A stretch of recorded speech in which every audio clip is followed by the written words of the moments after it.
बिहार को चाहिए अपनी पार्टी। ये पार्टी राष्ट्रीय पार्टी है, लेकिन इसके सामने बिहार का चुनाव है, पहली चुनौती है। और न्यू भारत मिशन ने समृद्धि, सम्मान और शिक्षा यानी कि बिहार की इज्जत, बिहार की तरक्की को पहला, महिला सम्मान और बराबरी इसको महत्वपूर्ण, आगे की सोच और नई संस्कृति इसको बहुत ही महत्वपूर्ण, आगे देखना, फॉरवर्ड लुकिंग, रोजगार के व्यापक अवसर, 1 करोड़ रोजगार निर्माण करने का संकल्प और लॉकडाउन के बाद नवनिर्माण का विशेष अवसर बिहार जैसे पिछड़े प्रदेश में बना है, विशेष स्थान बना है, क्योंकि कृषि क्षेत्र में उतना ज़्यादा लॉस नहीं हुआ है और हमारा मेन सेक्टर कृषि क्षेत्र है। यहाँ मैन्युफैक्चरिंग सेक्टर नहीं है, मैन्युफैक्चरिंग सेक्टर में सबसे ज़्यादा जॉब का लॉस हुआ है। लेकिन चुनौती है क्योंकि माइग्रेंट वर्कर बिहार लौट गए हैं दूसरी जगह की बंदी की वजह से, वो फिर वापस भी लौट रहे हैं।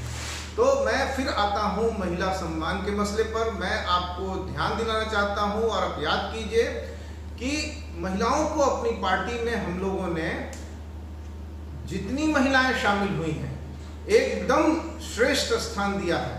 हमारे अध्यक्ष मंडल में डॉक्टर सुमन लाल, पंकज और किशोरी दास 3 लोग हैं अध्यक्ष मंडल। यह एक पार्टी है जहां आपको बराबरी से आने के लिए आमंत्रण है। इस अवसर को आप समझें और एक ऐसे बिहार के निर्माण में जिसकी प्रगति 2-4 रफ्तार से हो, वो बराबरी कर सके, उसमें महिलाओं का शुरू से ही बराबरी स्थान हो। हमारे इस पूरे वक्तव्य को आप आगे बढ़ाइए, महिलाओं तक ले जाइए, बिहार की प्रत्येक महिला तक पहुंचाने की कोशिश कीजिए, पूरे बिहार तक पहुंचाने की कोशिश कीजिए। हमारे जो नंबर हैं, हमारे अकाउंट्स हैं, वो सब आपके सामने आ रहे हैं, उनको देख करके और आप जवाब दीजिए। आप अवश्य हमसे संपर्क कीजिए, खासकर महिला लीडर, एम्बिशियस, ईमानदार महिला लीडर हमसे अवश्य संपर्क करें। इस तरह से आपने महिला वर्ग ने मतदान में अपनी भागीदारी बढ़ाई है, दुनिया में ऐसी मिसाल नहीं है। कोई छोटे छोटे देश भी नहीं है जहां पुरुषों से ज़्यादा आगे बढ़ कर के महिलाएं मतदान करती हैं।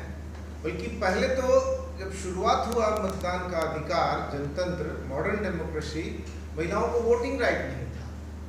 भारतवर्ष में जब इंडियन नेशनल कांग्रेस ने ये तय कर लिया था कि आज़ाद भारत में पूर्ण एडल्ट फ्रेंचाइज पर शासन चलेगा, यानी कि स्त्री पुरुषों को बराबर मतदान का अधिकार मिलेगा, पैसे वाले और निर्धन दोनों को बराबर अधिकार मिलेगा, उस समय ब्रिटेन में महिलाओं को वोटिंग राइट नहीं मिला हुआ था। तो ये जो विकास क्रम है वो बहुत महत्वपूर्ण है। और जिस तरह से पढ़ाई के क्षेत्र में महिलाओं ने बेहतर किया है, समाज के दूसरे क्षेत्रों में भी उनकी हिस्सेदारी का दावा है। नौकरियों में जहां वो गई हैं, बेहतर कर रही हैं, उनको बराबरी बनाना है। और ये बराबरी जो है वो उन दोनों के बीच में क्लैश पैदा करने वाली बात नहीं है। जिस समाज में महिलाएं आगे होंगी वह ज़्यादा सुसंस्कृत होगा, क्योंकि किसी समाज के सुसंस्कृत होने का ये पैमाना होता है कि महिलाओं की स्थिति उस समाज में कैसी है। तो अब महिलाओं ने अपने दावेदारी पेश की है।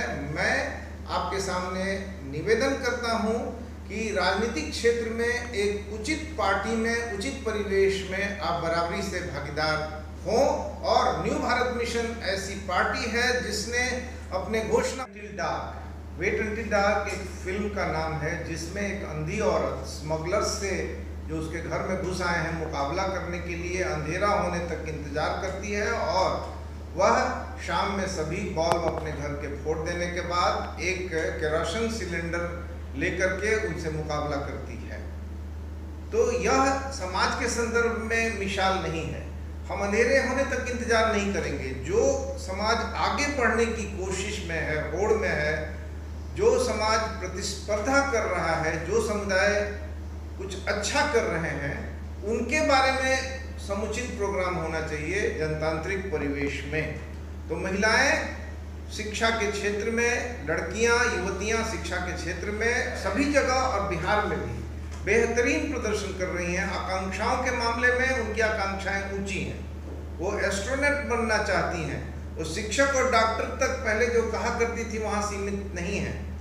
तो इसी अनुरूप बिहार में बहुत सारे अवसर भी बनाए गए हैं पिछले वर्षों में, जैसे कि पंचायती राज सिस्टम में प्राथमिक इकाइयों में स्वयंसेवी स्वयं लोगों की सीधी भागीदारी वाली निकायों में महिलाओं को 50% का आरक्षण दिया गया है, और नौकरी के मामले में बिहार पहला प्रदेश है जहां महिलाओं को 35% आरक्षण है।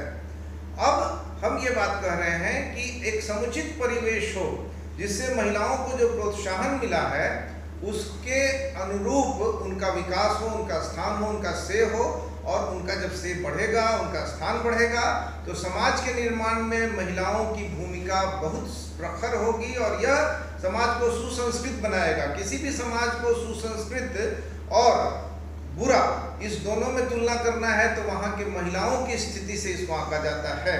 तो हम न्यू भारत मिशन एक आगे बढ़ने वाले बिहार के बारे में बातें कह रहे हैं। हम महिलाओं को उनकी अपनी प्रतिभा के अनुरूप ये चाहते हैं कि हमारे तरफ से 243 में से कम 100 महिलाएं उम्मीदवारी में आए, प्रखर महिलाएं उम्मीदवारी में आए, दूसरे क्षेत्रों में जो बेहतर कर रही हैं वो उम्मीदवारी में आए। वो ऐसा न सोचें कि उन्हें पुरुष समाज अपने पति के कैरियर के दृष्टिकोण से सेक्रीफाइस करना है, उन्हें सेक्रीफाइस करने पर विचार नहीं करना चाहिए। उनको पूरे समाज, अपनी अगली पीढ़ी, अपने बच्चों, अपनी बेटियों के विकास के लिए राजनीतिक क्षेत्र में आगे आना चाहिए, जैसा कि उन्होंने शिक्षा क्षेत्र में आगे आने की कोशिश की। इसके साथ साथ नौकरियों में जितना आरक्षण मिला है उसी के अनुरूप ऑफिस में परिवेश बने, नई नौकरियां निकाली जाएं। इसके साथ साथ महिलाओं की भागीदारी जो व्यवसाय के विभिन्न क्षेत्र हैं, जैसे कि हम कहते हैं कि नदी जल के नियोजन से बिहार में बहुत ज़्यादा रोजगार बनेगा, तो उसके नियोजन का, उसके संयंत्रों का जो पूरा विश्लेषण हो, विवेचन हो, उसमें महिलाओं का स्थान हो। नदी रिवर बेसिन जो संस्थान हो उसमें जाहिर है कि जो बहालियाँ होंगी उसमें महिलाएं 35% से कम बहाल नहीं होंगी। तो इस तरह से महिलाओं का पूरे समाज के निर्माण में, इंडस्ट्रीज के निर्माण में, खेती में, इन सब में जैसा कि स्थान रहा है उससे बेहतर स्थान प्राप्त हो। न्यू भारत मिशन 100 महिलाओं को उम्मीदवार बनाना तय कर रही है, और हम ये मानते हैं कि उन 100 महिलाओं को आगे आना पड़ेगा। वही नहीं जो पहले से विधानसभा या नीचे के चुनावों में भूमिका लेती रही हैं, जिला परिषद के चुनाव में भूमिका लेती रही, वही महिलाएं नहीं बल्कि अन्य क्षेत्रों की महिलाएं भी इसमें दावेदारी करें। न्यू भारत मिशन के इस अभियान को हर महिला तक पहुंचाने की कोशिश करें। महत्वाकांक्षी और आकांक्षी परंतु ईमानदार और अपने दायित्वों के प्रति निष्ठावान, एम्बिशन रखने वाली, महत्वाकांक्षा रखने वाली महिलाएं हमारे साथ जुड़े। हम इस अवसर को आपके सामने प्रस्तुत कर रहे हैं, उसी के अनुरूप अपने पार्टी की संरचना को ऐसा जिसमें महिलाओं की बराबर की भागीदारी और संख्या के अनुपात में ही नहीं बल्कि डिसीजन मेकिंग में बराबर की भागीदारी हो, उनके एस्पिरेशंस को लिया जाए।